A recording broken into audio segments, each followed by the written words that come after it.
We want to welcome you guys to L3 Perspective. Ladies and gentlemen, my name is Glenn Davis. I'm sitting here with my guy, Cameron Macias. It's your boy, Killer Cam.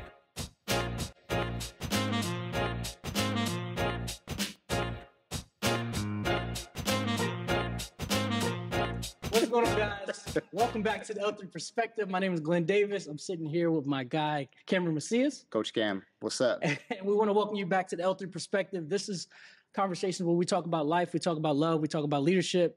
Cam, I'm going to toss it over to you, and then I want to introduce my guy here. Yeah, man. As you guys know, per the usual, like, love, subscribe, share. Tell us what you like. Tell us what you don't like. At the end of the day, we do this for you. So your feedback is integral to us making sure that the show is as best as it possibly can be so we can provide value to y'all. And so as we continue our tour of in-person interviews, we're very excited about this one. So Glenn, introduce our guests and let's get right. For sure. So Cam, real quick. So obviously we're in Fairfield, California, So, right? Sitting in the gym of Vanden High School. I will tell you, so I've been in California a total of 10 years, right? So I've been stationed here twice, and I have come across only a few of thorough individuals, right? And so this is someone that I call bro, but, I know he doesn't like, to highlight his accolades, so that's what I'm here to do. Sounds like somebody else I know. I know, right? But I do want to say this as I kind of turn the floor over to Mike Holloway. First and foremost, brother, I appreciate you. And I just appreciate your presence. I appreciate you having me on here. Absolutely. But Mike, Cam has, been coaching for a couple years, has close to 300 wins. Oh, okay. But even under that umbrella, like Mike has, he's been the league coach of the year 4 years. Okay. Right. Has 2 section championships. Bangers. My son happened to be a part of one of those under his leadership. Yeah. And then also he's brought a team to the state championship to appear in it. Yeah. So anyway, he has a resume full of accolades, man. But we'll be here all night. But so anyway, ladies and gentlemen, I want to welcome you again to the podcast, Mike Holloway. I appreciate you guys having me. Yeah, Mike Holloway, Vanden High School. Been here for 15 years now. 13 as a varsity coach. Starting 23, 24, be 14th year under the helm running the program. So that's very excited about that. We got a good group coming back. And then also to see my daughter grow on her side, on the girl side of things. So. Yeah. So Mike has a daughter who plays for Vanden as well. Yeah. Super talented. Shout out to Kalani. But no. So Mike, real quick, tell us where you from originally? Originally from Oakland, California.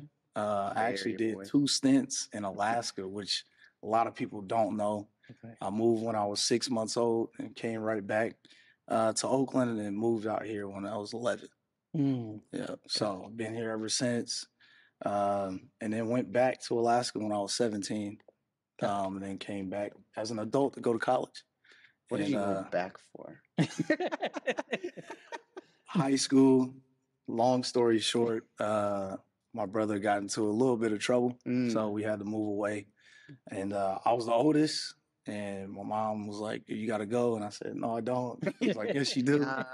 And I ended up going. It was one of the best experiences of my life, but I never lived there as an adult. But as a 17-year-old kid, no job, hang out, play basketball, like it was fun, especially with not getting dark. Yeah. Pretty much all night in the summer, like we're out, hooping at the park, pretty much all night. So you can't yell at me because the lights never went off. Yeah, it's like the first like time we went out, we was there for about 2 weeks, and it was August. She's like, "Yo, you know what time it is?" Yeah. Like, nah, it's 1:30 in the morning, but it looks like it's about 7 p.m. out here. Right. So that was a little different. And then in the winter, that's why I never moved back as an adult.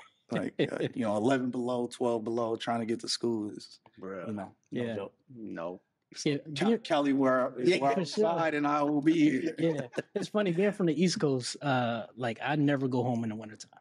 Like Oh, yeah. I'm okay with He's being in Kelly right now. California. He's a transplant. You know what I'm saying? Just wearing a hoodie in the wintertime. I don't need a Kelly bubble got him coat. bougie. Yeah. I was like, nah, bro, I can't do it. He's like, Chilling. I don't go back in the winter. Yeah.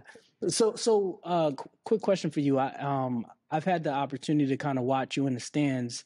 Obviously, we brought over our oldest son, Omari, to play with you. And so, what's your experience been like as far as coaching high school basketball? It's been one of the best experiences. The best experiences, when I was able to secure my wife, There you in go. 2007. So we just hit 15 years, about to be 16 in July. But and then of course having my kids. But coaching here is giving me something different. Yeah. Especially the son that we have is not my son, but Right. we raised him as my son. Yeah. Who was one of my players. Right. But having my own son, like, we didn't experience that. Gotcha. So, we try to feed that into the boys that we touch, seeing them from 13, 14 years old until they graduate and beyond. There's a lot of players that still hit us up, just checking in on us, some, even when we played in the NorCal Championship, flew back home from college to, that was dope. To check it out. So the experience has been great. Our school is great. A lot of the administration, I'm dating them and dating myself, but they were teachers when I was students, and now when I was a student, and now they're, principals and, working at the district and stuff like that. That's what's up. That's a super like circular. Oh yeah, no doubt. I know they didn't want to hire me. Yeah. When they saw me and I was, and one of my college teammates was the coach before I was. And I know when they found out I was on staff, they were like, "Oh, no, we're not doing this." But like you said, full circle. And the maturity that I was able to show taking over the program. They've always, always come back and be like, we never thought this would happen. But, we appreciate everything you've done. So very appreciative for, the entire experience. For sure. Here at Vanden. That's what's up, man. Sometimes those underdog stories, like with the people, like, so being in the military, like one of the things I tried to do, probably 11 years ago was I tried to do this thing called recruiter's assistance. And it's when like they let you go back and you hang out with the recruiter for 2 weeks, you help them out, but it's pretty much like 2 weeks of vacation kind of. And I remember I was trying to do it, but I had gotten in trouble before I went to where I was at. So like, you're supposed to get a clean slate when you like show up new, whatever. And I had done great things there. I remember they turned it down. They were like, nah, they're like, you're not a good representation of the Air Force. We ain't trying to send you home. And, you're out there with recruiters. Fast forward, I became a recruiter 4 or 5 years later. And then became one of the top recruiters in the Air Force. And so I want to find that sheet and just be like, what you got now, bro? And now, I pride the fact that like, to this day, I still get questions, and I'm still known in the community as far as what I'm doing or what I've done. And in retrospect, it's like, you're never written off until you write yourself off. Right. Everybody deserves a second chance. Yeah. And my brother and I, it's us too. We got 2 other brothers, but we was only, siblings in the house with my mom, and we did some things that I wouldn't necessarily say I regret as a kid, but that, helped shape us into what we are today. Especially losing my mom at 23. Right. Yeah. And my brother only being 21. So, that helped shape who I am right now. And, everybody sacrifices something. And that's how I look at losing her, because it helped me develop into a man faster. Because she was doing a lot of the legwork. Making sure I didn't have to work. I was in school, sending me money. And, I wasn't prepared to start a family. Yeah. I don't think really nobody really is until they jump into it. Nope. So we had to figure it out. Like my wife, slept in my dorm for a couple months. Then we moved into our own apartment. Been there. So I was taking my oldest daughter to class, paying people to watch her at practice. When I, was at Notre Dame de Namur. And then I found out I had they thought I had an enlarged heart. So I didn't get cleared by the NCAA. So I got a wife, a kid, no basketball. Yeah. Right. And guess what? We found out we was having twins. So we had to figure it out. Yeah. We had to figure it out. So we moved back home and we had 3 kids under 2. You know, my wife's best friend, who's, you know, my sister, that I call my sister, like she was there and we had to make it happen. So, you know, we've come along a very long way from that point. One of the things I've always admired about you is like how much of a stand-up guy you are. Like I now have a daughter, and so watching you kind of raise, or at least the last couple of years, kind of you know, raise your girls and kind of be that example and having to kind of navigate through that time, you know, being in college, you know, getting all that news. Like how did that, I guess, what inspired you to keep going and not just like throwing the towel?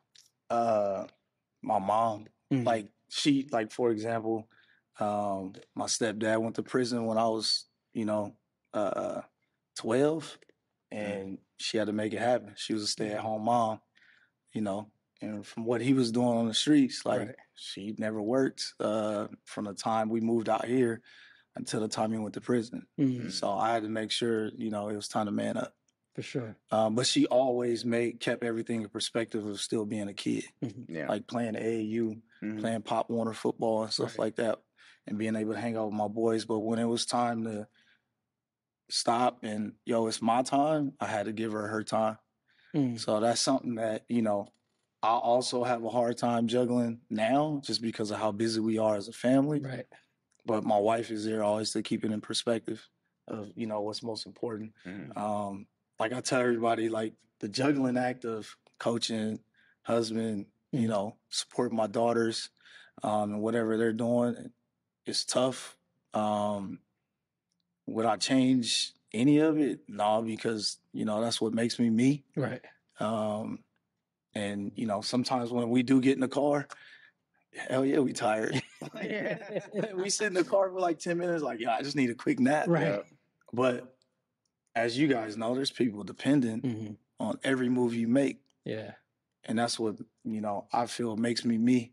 It's because I'm going to come through. Right. You know, whenever any of them, my staff, my wife, my kids, my players, I'm going to come through.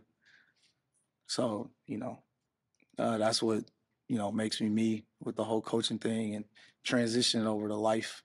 Yeah. You know, because it goes hand in hand. Right. So a scientific data fact, a 20-minute nap for men, 68% less likely to have heart disease. Yeah. A day. I get mine in. Yeah, I was gonna say I don't be feeling bad about it. Right. I get mine in. Yeah. No, that's the. So I got 5 kids in my house. Okay. So I you know, I have 3 of my own. My fiance, we have 2. So we have ages 6 to 10 years old. One for every single year. Man. Yeah. We be rocking. And so, you know, and it's all like my mom takes them for a night, or, you know, my mom and my dad, and they just be like, I don't know how you do this on a daily basis. Especially they can drop them back off. Yeah. That's what I mean. That's what I mean. So like they already have that, like, oh, we get to drop them back off, and they still are just, I don't know how you guys do this. Especially like, you know, being full-time military and then realistically running 2 businesses on the side, the podcast, like all these things, you know, and we talk about time management a lot. But one of the things I like to talk about too, though, is that like sometimes you don't get it all done, and like that's okay too. You know, a lot of people from the outside think that like everything is super structured. Like, you know, I told Glenn when we showed up here, I forgot that we had committed to it tonight. I thought it was either tomorrow or like another day, and he's like, "Hey, see you at 8," and I said, "Okay." I looked at the text and I said, "Oh, okay. I gotta take a shower, eat dinner, pack up all the gear, get over there so we can set up." You know, and that's why I really like to express that to people sometimes. Is I run around sometimes because I forgot something or didn't put it on my calendar, or I didn't handle it, and at the end of the day, it's like I'm not gonna beat myself up for it because I have so many things going on. At the end of the day, like no one died. There's still a house over my head. I didn't lose my career. You know, I didn't do anybody dirty. Like I can always make up for the tasks I didn't get done today tomorrow because it wasn't detrimental. You know, right? And that's at home. We try to do that as much as we can. Like, I don't want everything in the place is supposed to be in all the time. Oh, you better than me. I do. I won't. Sports with the force. The swing Well, with you in the sports. military. Like, I was never in the military. 6:30 in the morning. We do PT. Yeah. Quarter. He want a quarter. Right, yeah. You know, sometimes you just gotta let it go. And I tell my Mm. wife that all the time. Like, you know, there is times where, you know, we just gotta get it done. Yeah. Mhm. But there's times where we're just not gonna do anything. Yeah, Yeah. for sure. Like, you know, she has a job that's crucial not only to the people she's serving, but Yeah. to her, you know, mental. Right. So, Yeah. you know, sometimes you need those days, those mental days. 100%. So, you know, like sometimes she'll text us like, yo, I just need 30 minutes. Mhm. Yep. I tell the girls, leave her alone. Yeah. Facts. Like, y'all go in your rooms, y'all got iPads, y'all got phones. Right. Like, give her her 30 minutes till she's ready to come out. Yeah. So, you know, I completely understand. Like, everything's not going to be perfect. Yep. But, you know, Yeah. we try to get it as streamlined as we can For sure. in Yeah. order for it to line up. So even if it's not perfect that day, the Mhm. longevity of it is going to Exactly. be where you want it to be. Yeah. Yeah, I don't think people realize like how important that mental is. Like just being in a good, healthy mental space. You Yeah. know, especially with like when you have so much going on. You know, obviously I could relate on the military side, and you know, just having a couple of things, a podcast and you know, business, and just trying to navigate through all that. You know, like if you're not in a good space mentally, like people don't realize like you're not going to be able to give 100% of yourself. Nah, especially like you guys, military, podcasts, you know, all the different things you're in with the business you're in, you're serving people, Mhm. Yeah. right? Coaching is serving people. Right. Yeah. Where I'm a supervisor at, I'm serving Right. customers, like I'm serving people. Yeah. Yeah. Yeah. So if I'm having a bad day, I'm not gonna give you good service. Right. Yeah. Right? Mm-hmm. Like my wife, sometimes she'd come to my practice and be like, hey, he didn't eat today. So it's gonna be all bad. That's So to let let's you find guys some know. food Yeah, because lace up. A couple more suicides today. Yeah. she's like, yo, he didn't eat today. Yeah. And they're like, oh man, it's gonna be all bad. But like you said, like if some stuff happened right before I walked in the gym, Right. I gotta be able to put that to the side and compartmentalize Mm-hmm. because Mhm. they're expecting a certain version of me every time I walk Right. in. Yeah, 100%. And the one day that it's off, like Yeah. your team's done for the day. Yeah. So you might as well just go home. Yeah. You know what I'm saying? I try to tell my coaches that as well. Yeah. It's like they don't care. Right. They do not care. Just like our kids. Our kids don't care. Right. Yeah. And I forget about that sometimes. Oh, Yeah. man. They just hype to see. Yo, Like they don't care. Like and it ain't like that they don't care. They don't know Right. to care. Yeah. You know what I'm saying? So when they walk in the door and they see you hype and I get on them, it's like, damn, I went about that wrong. So like every day, like I try to evaluate the 24 hours we just had Mm. in order to be better for them because I'm not perfect. Yeah. You know, and can I be better? Yes. Will I be better? I always try to, you know, Right. to give them the best version of myself. Yeah. Sometimes I spoil them too much. Like when their mom leaves, the twins always say, oh, when you was gone, he did this, he did that. You got You chocolate know. chip pancakes every day. And she's looking at me like, bruh. I'm Yeah, like, yeah. yo, I mean, they're my homies, Right. You know, they're my girls. And sometimes they, you know, out of all my kids, they get shortchanged. Yeah. I'm Yeah. coaching. It, you know, essentially they hate the refs, they hate the other team. Yeah. They're my number one fans, Right. right? Yeah. They go to their sisters' games. Right. Number one fan. Mm-hmm. Sometimes they get shortchanged, so I try to, you know, do as much as I can. Probably not enough, but Mm-hmm. you know, Mhm. hopefully they realize that, you know, Right. doing what I can and you know Right. Yeah. what I know and what I'm learning. Yeah. You know, I think- especially having females in the house. Yeah, I think that's like as a parent, like, you know, it's something you think about. I think we've talked about in the past as far as like, you know, at the end result, we want them to realize like, yo, like we did all this for you. Yeah. You know what I'm saying? Like it's not even about us. Like kind of going back to serving people, you know, and leadership. Like that's essentially what it is. Like Yeah. trying to lead my home the best way I can with the cards I got, Yeah. but we want to give you a better hand. Right. Right. Especially, you know, growing up in Oakland. No. I used to see my mom about 3 times a month Mm, sometimes. Oh. And she was strung out on drugs. right. Mm. So she'd come back and, you know, what we call a Disneyland parent. She'd Yeah. come back, take you Oh to yeah. the mall, Take you to buy your everything. shoes, Yeah. think everything is all good. Right. Yep. Like, nah, we miss you. We don't care about going to Yeah. Copeland's and Big Five. Yeah. You know what I'm saying? These kids ain't gonna know what Copeland's is. 2 for $50, man. You know what I'm saying? But we didn't care about that. We wanted her. So when she got clean and we moved up here, like every Friday, that was her day. We hung out with her, go eat, mall, whatever, you know, and gave her time because that's what we was missing. You know, especially with a father that was locked up until, I mean, out of my first 21 years, probably locked up about 17 of them. Yeah. Sure. So, you know, not seeing him, not having him around. Stepfather got locked up twice, you know, while he's married to my mom. So, Right. Yeah. you know, having that and her being the person that's still there. Right. Yeah. You know, when she got clean, like, you know, she did that for us. Like, she didn't do it for herself. Because you know, there's people that wanted to take us. Yeah. She was like, nah, I can't lose my kids. Yeah. So she did that for us, not for herself. So perspective is a big thing. So like with me doing full-time military while kind of running businesses, like my kids have gotten to see so much of me before I started doing some of the things I do now.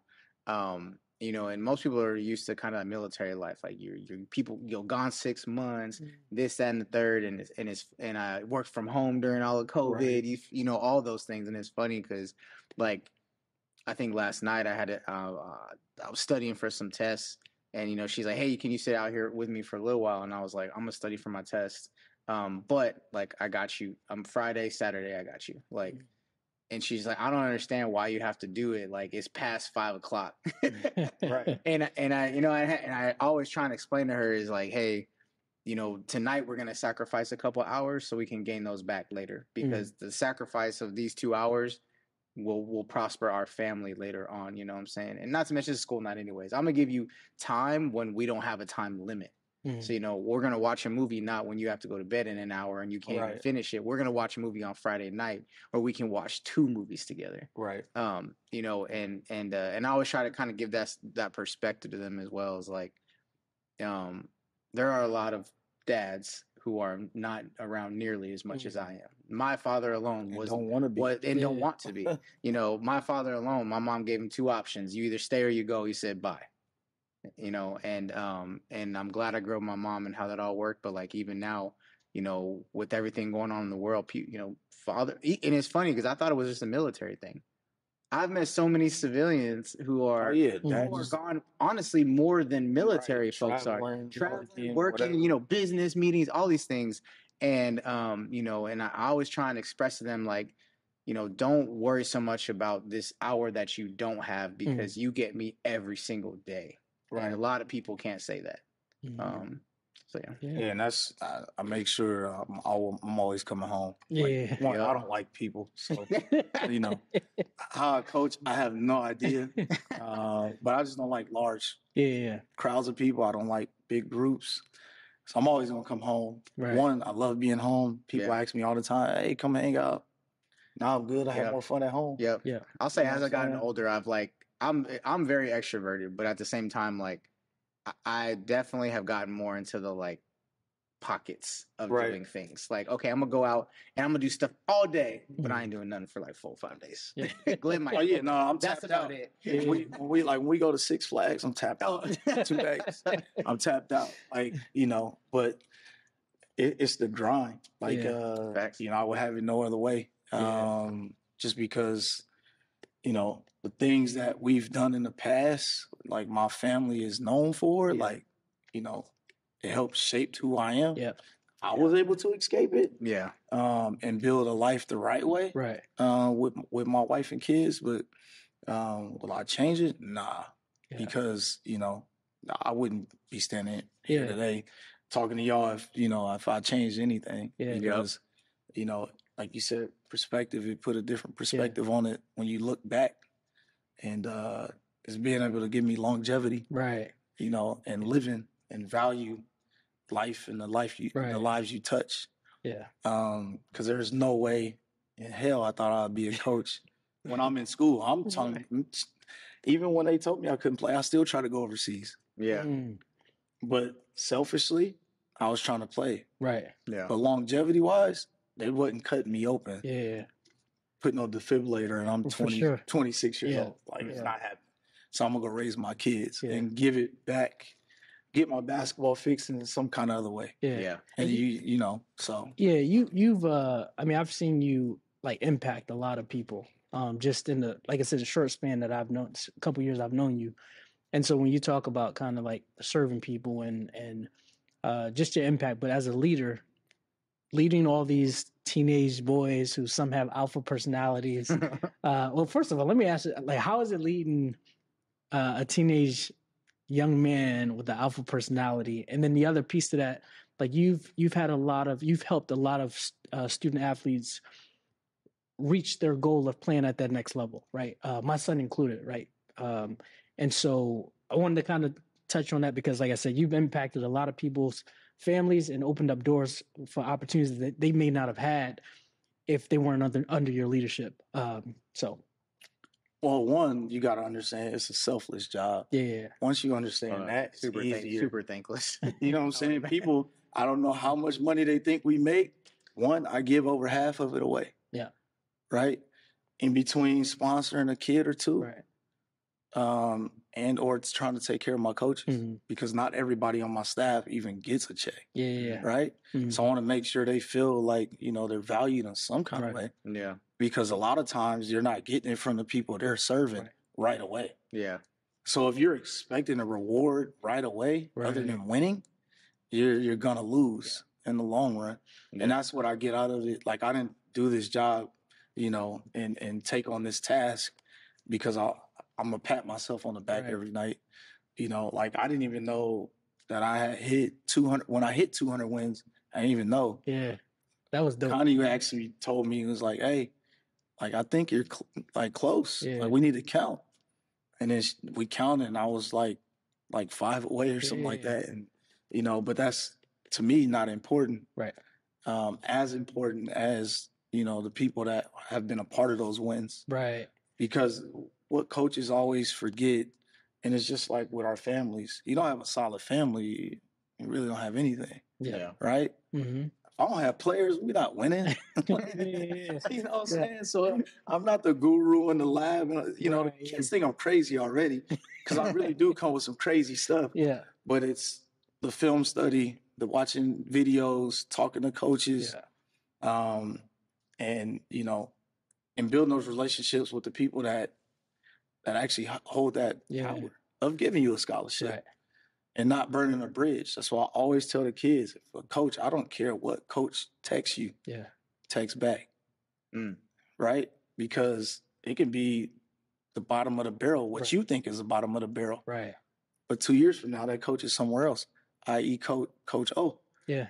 Coach O, that coach is Omari right now, was at Cal Poly Pomona. Right. Moved over to Dominican, took a chance on O. Yeah. So you never know where these coaches are going to end up. Yeah, for sure. You know, it's the same thing in life. Like, you know, the people you may cross paths with every day that you may have disrespected. Right. Now, guess what? Yeah. You got to go on their business and try to talk to them. Yeah, right. Yeah. Because you need something from them. Right. Yeah. You know, and I always try to, you know, besides my players, because yes, they do need something from me and I need something from them, which is their talent, their time, their energy. Yeah. Right? I try to put people around me that don't need anything from me. Like, I don't need you to want any, you know, monetary thing from me. Yeah. Sure. Just, you know, me. Yep. Right? And that's the one thing with, you know, my kids may be spoiled as hell. Yeah. But at the end of the day, they don't want anything from me. They want my time. That's why I rock with you.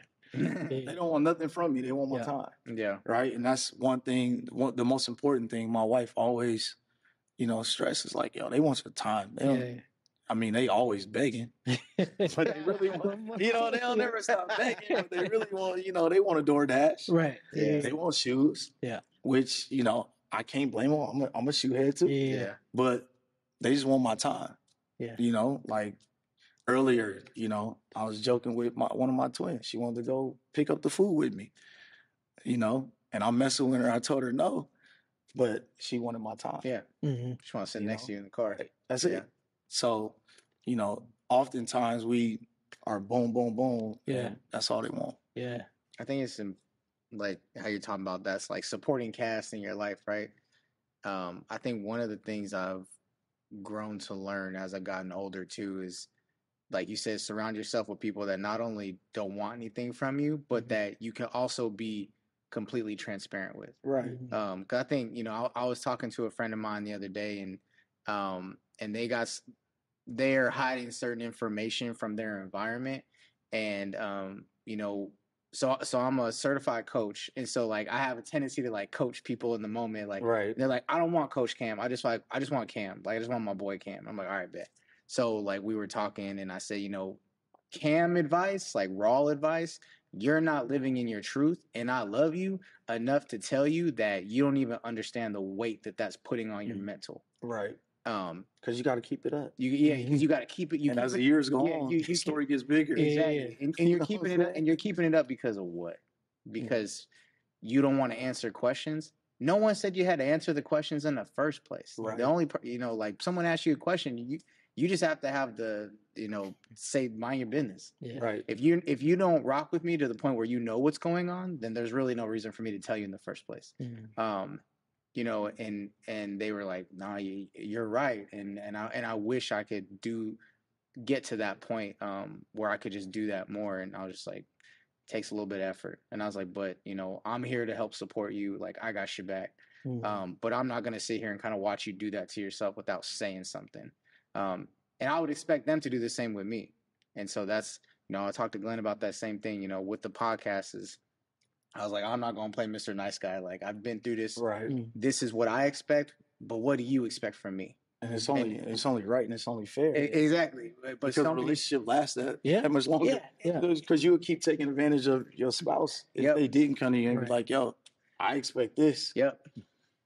I want you to do this. Yep. If you can't do that, we can't be this. Yep. 100%. And, and it's the same thing that we talk about every year with the players. This is my expectation. Yep. If you don't like it, you're in the wrong spot. Right. Because I'm very demanding. Facts. Right? Very. Because we wouldn't win if I wasn't. Exactly. Right? Like, nah, you got to shoot if you want. Yeah. Do what you want. But of course, I'm going to love you harder. Right. Win those, like, it don't matter what time it is. Right? It don't matter what day it is. If I got it, you got it. Yeah. Or if I'm around, you got it. Like, even if it's 10 minutes. Yep. We get players, we lose players. Like, there's no hard feelings. And if y'all need something, still, right. Just like a kid left, still call schools. Yeah. You know what I'm saying? Because he deserves a chance too. Just because he left my school doesn't mean doesn't deserve a chance. Facts. Right? Yeah. Still got to get an education because I don't want to see him on the side, outside the store, in front of the mall, begging for change or anything like that because I didn't give him a shot. Yeah. Or didn't help him get a shot. Right. So bigger than us. I can't have that. Yeah, that can't be on my conscience. Like, I'm gonna sign off. Hey, you go where you want to go, and if you need me, bro, I'm here. Yeah.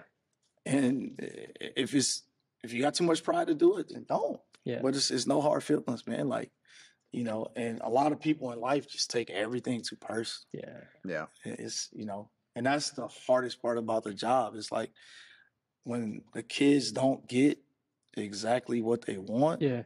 Sometimes you get a negative response. Yeah. Still no hard feelings, man. Yeah. Like, that's just how you feel. Yeah. Hopefully you come around and it's, right. A different perspective as you get older. Yeah. But we know who controls that. Yep. It's not that kid. You know what I'm saying? Yeah. It's the adults. Yeah. 100%. So, like I said, I love all my players, everybody that's involved. And always just want the best for them. And, seeing them with no mustache to having a mustache and a beard. Yeah. You know what I'm saying? Seeing them clean cut and then they mom, when they get grown, like, hey, I'm not paying for your haircut no more. Yeah. And they go through the little grimy stage. Oh, that's what I'm here for. Yeah. You know what I'm saying? And then struggling to make a layup. To earning a Division I scholarship. Yeah. That's what we're here for. Yeah. You know what I'm saying? Like that's exactly why we do this. Yeah.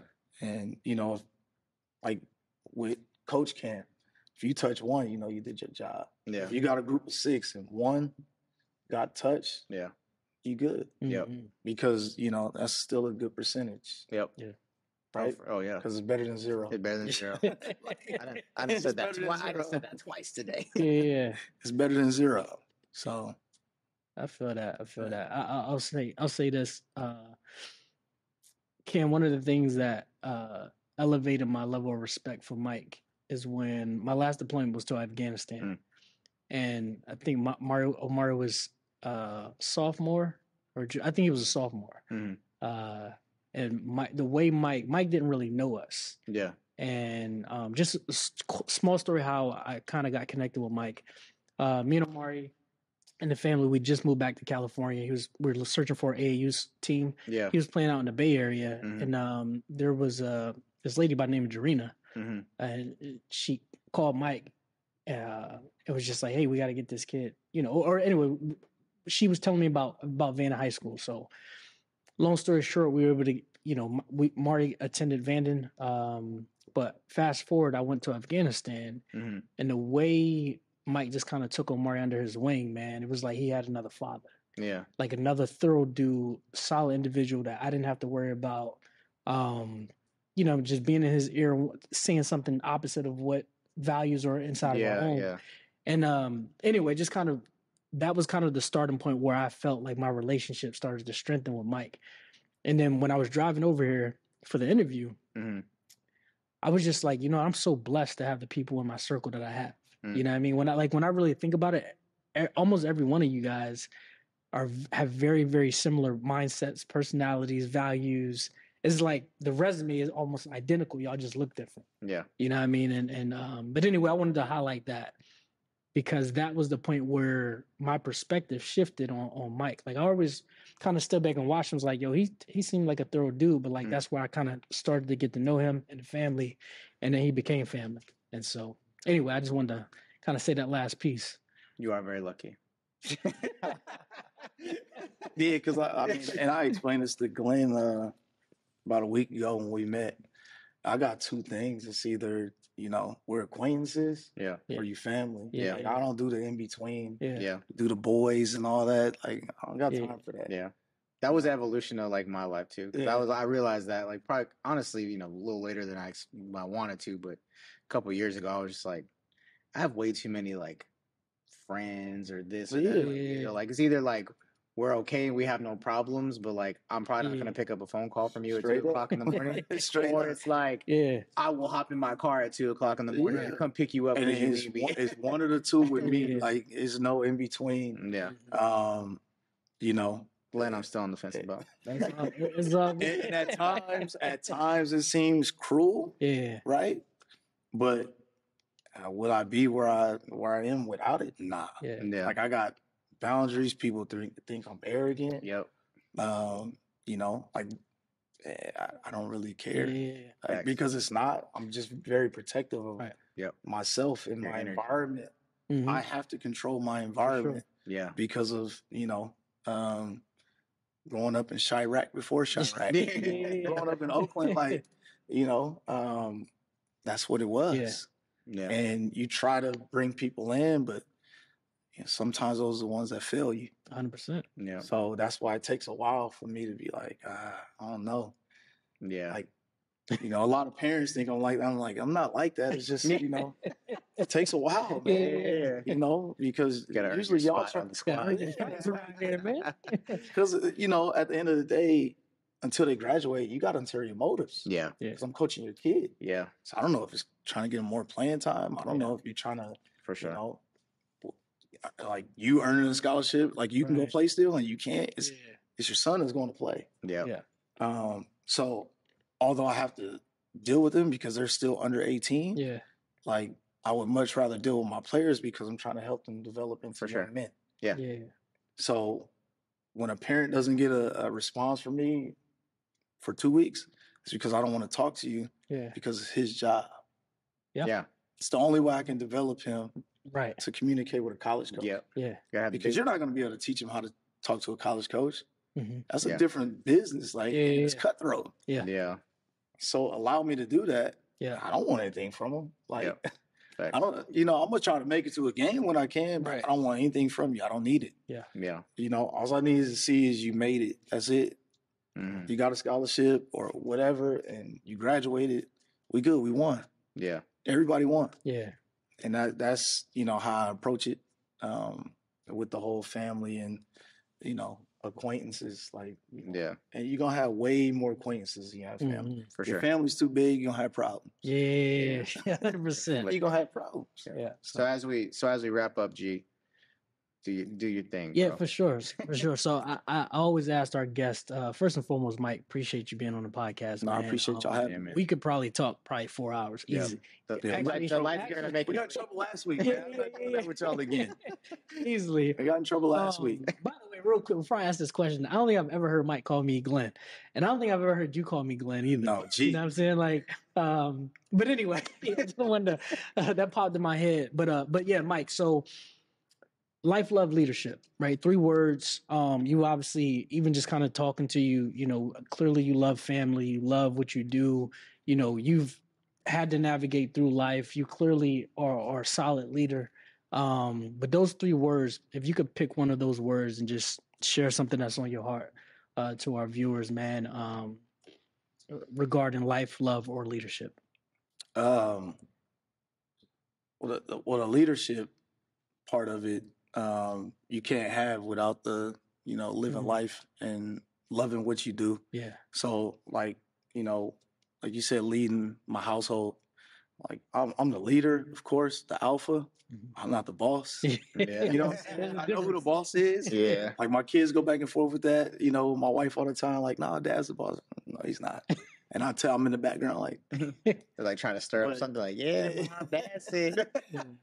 But you can't have one without the other. So leadership is probably the most important piece to that because, when you're leading a group of people, whether it be your family, team, which is family, or even, military, that becomes family. They trust in you.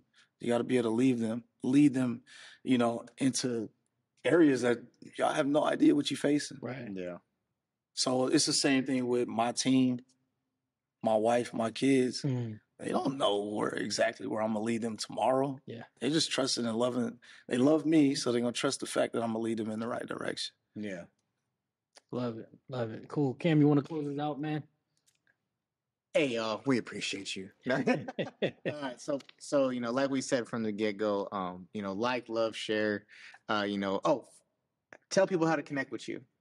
You can find the team on IG under Vanden Boys. Twitter is at VandenBall15. And just come check us out.